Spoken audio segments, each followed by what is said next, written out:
So Monday Night Raw did their first 2 hour show since 2012, and there is a huge discrepancy online. The majority hate it, the minority like it. Whether you fit in the majority, you fit in the minority, your opinion does matter. It was 2 hours. I think they formatted it beautiful. CM Punk opened up the show, and Seth Rollins came out to talk about Bronson Reed. Bronson Reed, who has been terrorizing Monday Night Raw. Now, he was not there personally today, but I think the outcome of everything was even better than if he was there, because Seth freaking Rollins came out to say that he wants a match against Bronson Reed. And I hope this is going to be a match on Crown Jewel, but I thought it was beautifully set up. So we had CM Punk first come out, announce that he's hurt. It's also because he doesn't want to be a part of Crown Jewel because of how they treat the women there. And he's been vocal about that. We have CM Punk. We have Seth Rollins, who are going to go against each other at some point. This is the main goal here. And the fact that they crossed paths, they shoulder checked each other, or more so Seth Rollins shoulder checked CM Punk. And we have Seth Rollins come out and talk about Bronson Reed, another talent that has been terrorizing Monday Night Raw, a talent that does deserve a PLE spot, and it's only going to be at Crown Jewel because that's the next pay-per-view. And that's where they should be heading, because you have Seth Rollins, you have a household name. And right after Seth Rollins calls out Bronson Reed, we have Jey Uso's music hits. And I thought it was okay. I didn't think it felt rushed. I thought it was cool because you have certain potential, maybe certain future matches or maybe future contenders on the line who are looking at each other, who are facing each other in a certain way, because they are looking at each other as they cross paths. So maybe they are sort of futurely booking these characters into some feud. We already know that there's history there, which made it even more perfect. So Jey Uso comes out with his IC title, and he's going against Xavier Woods. They gave the proper allotted time for that match. We did not get a turn. We did not get an Xavier Woods turn to Kofi. We did not get a Kofi turn to Xavier Woods. We didn't get any of that, but we did get hints of it. I think that they did give proper allotted time to the women.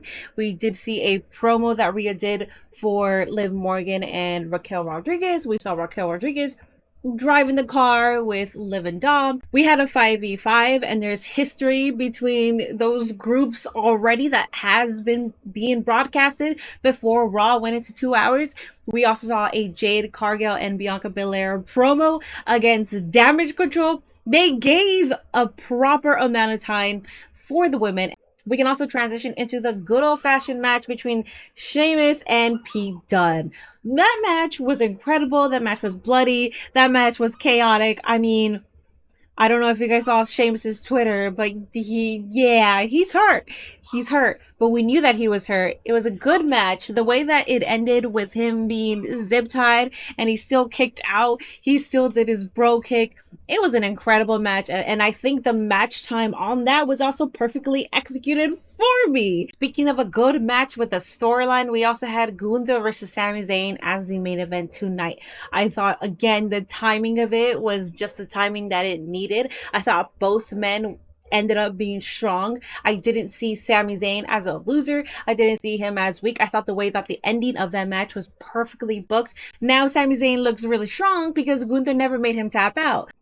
Chad Gable, one of my favorites. I didn't see him tonight, and it was sort of upsetting, but I'm not going to dismiss an entire show because one of my favorites wasn't there.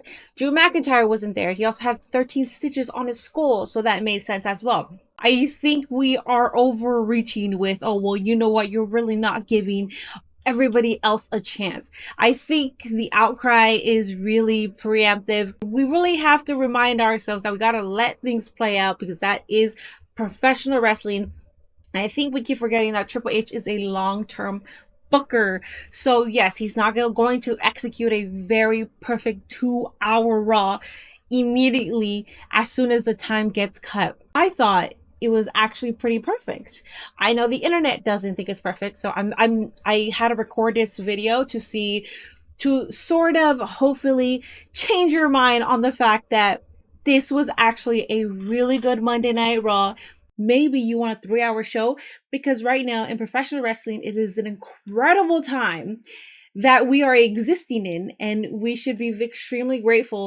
I just think today, I think the outcry was very preemptive, but today was a really good show. Hopefully, I can alleviate some of your madness right now, but I highly doubt it because I know wrestling fans are very in tune to their emotions when it comes to stuff like this. But anyways, give me your ratings for the first 2 hour Monday Night Raw since 2012.